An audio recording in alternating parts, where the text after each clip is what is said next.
মুসলিম জাহানের দ্বিতীয় খলিফা হজরত ওমর রাদিয়াল্লাহু তাআলা আনহু হেঁটে চলেছেন লাঠিতে ভর করে, সাথে তার একমাত্র অনুচর আসলাম। বয়সের ভারে নুজু হয়ে পড়েছেন এককালের সুঠাম শক্তিশালী ওমর।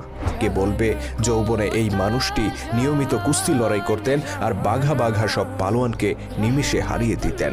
যুদ্ধের ময়দানে ত্রাস সৃষ্টি করে বেড়াতেন যে ওমর, তিনি আজ ঠিকমতো চলাফেরাও করতে পারেন না। তথাপি অতি বৃদ্ধ বয়সে লাঠিতে ভর করে মাঝে মধ্যেই তিনি বেরিয়ে পড়তেন নিজের চোখে মানুষের হাল হাকিকত দেখার জন্য, কখনো দিনের আলোতে, কখনো বা রাতের অন্ধকারে। তেমনই একদিনের ঘটনা। হাঁটতে হাঁটতে মদিনা শহর থেকে বেশ দূরে একটি গ্রামে পৌঁছে যান ওমর রাদিয়াল্লাহু তাআলা আনহু। সেখানে একটি বাড়িতে উনুনের পাশে একজন নারীকে দেখতে পান তিনি। চুলায় পাতিল চড়িয়ে কি যেন সেদ্ধ করছেন। এদিকে তার পাশেই কয়েকটি শিশুকে কান্না করতে শোনা যায়। মহিলাটি কান্নারত শিশুদেরকে বারবার সান্ত্বনা দিয়ে বলছেন, এই তো আর একটু সবুর করো, খাবার প্রায় হয়ে এসেছে। কৌতূহলী ওমর অনুমতি নিয়ে মহিলাটির কাছে যান আর জিজ্ঞেস করেন বাচ্চাগুলো কেন কান্না করছে। ওই নারী হজরত ওমর রাদিয়াল্লাহু তাআলা আনহুকে আগে কখনো দেখেননি, যে কারণে তিনি মুসলিম জাহানের খলিফাকে চিনতে পারেন না। আগন্তুকের কৌতূহল দেখে তিনি বেশ বিরক্ত হন এবং বলেন, শিশুগুলো ক্ষুধায় কান্না করছে।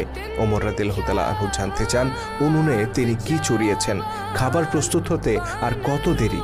মহিলাটি আরো বেশি বিরক্ত হয়ে বলেন, পাতিলে কিছুই নেই, শুধু পানি চড়িয়ে রেখেছি।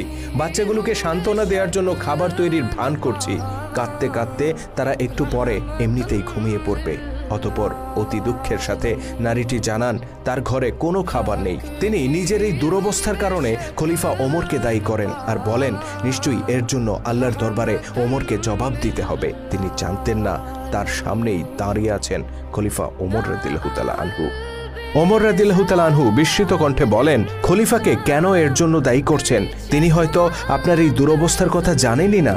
মহিলাটি পাল্টা প্রশ্ন করে বলেন, খলিফা হিসেবে প্রত্যেক নাগরিকের খোঁজখবর নেয়া কি তার দায়িত্ব নয়? তিনি কেন আমাদের ব্যাপারে গাফেল থাকবেন? এর জন্য অবশ্যই তাকে জবাব দিতে হবে।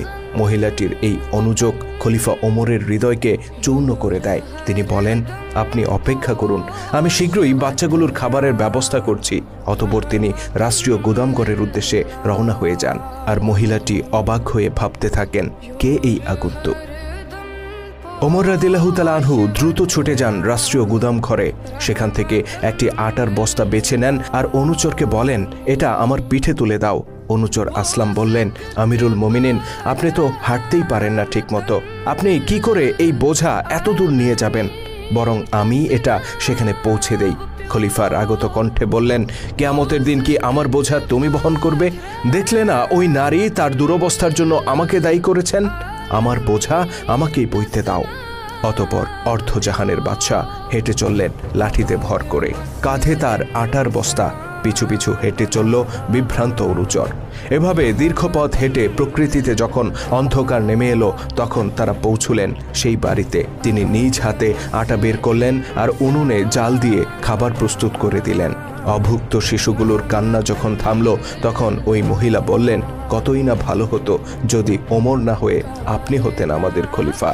অনুতপ্ত ওমর রাদিয়াল্লাহু তাআলা আনহু বললেন, খলিফার সাথে আমার পরিচয় আছে, আগামীকাল আপনি তার কাছে আসুন।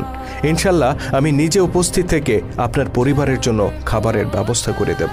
অতঃপর ওই নারীর কাছ থেকে বিদায় নিলেন মুসলিম জাহানের খলিফা। ততক্ষণে তার হৃদয়ের ভার কিছুটা কমেছে। শুধু দর্শক, আমরা জানি না ইসলামের মহান খলিফারা ছাড়া পৃথিবীর ইতিহাসে আর কোনো শাসক ছিলেন কিনা যারা এতটা প্রজাবৎসল ছিলেন। আমরা জানি না পৃথিবীতে ইসলাম ব্যতীত আর কোনো আদর্শ আছে কিনা যা অর্ধ পৃথিবীর বাদশার পিঠে আটার বস্তা তুলে দিয়েছিল। তবে আমরা এটুকু নিশ্চিত করে বলতে পারি, ইসলামের প্রকৃত আদর্শ আর সঠিক নেতৃত্ব যতদিন ছিল, ততদিন মুসলিম বিশ্বে প্রতিষ্ঠিত ছিল সাম্য আর মানবতা। অথচ আজ 1400 বছর পর আমাদের সমাজে সেই মহান জীবন ব্যবস্থাকে দেখা হয় অবজ্ঞার দৃষ্টিতে। আমরা নামাজ পড়ি আল্লাহর আইনে আর রাষ্ট্র চালাই ব্রিটিশদের আইনে। আমাদের আলেমরা ব্যস্ত ব্যক্তিগত জীবনের মাসলা মাসাইল নিয়ে আর রাষ্ট্রের নেতারা ব্যস্ত পশ্চিমা জীবন দর্শনের গুণকীর্তন নিয়ে। অথচ আমরা কথায় কথায় বলি এই দেশ 90% মুসলিমের দেশ। আল্লাহ তাআলা আমাদের সবাইকে ইসলামের সঠিক আদর্শে উজ্জীবিত হয়ে ঐক্যবদ্ধ হওয়ার তৌফিক দান করুন। আমিন।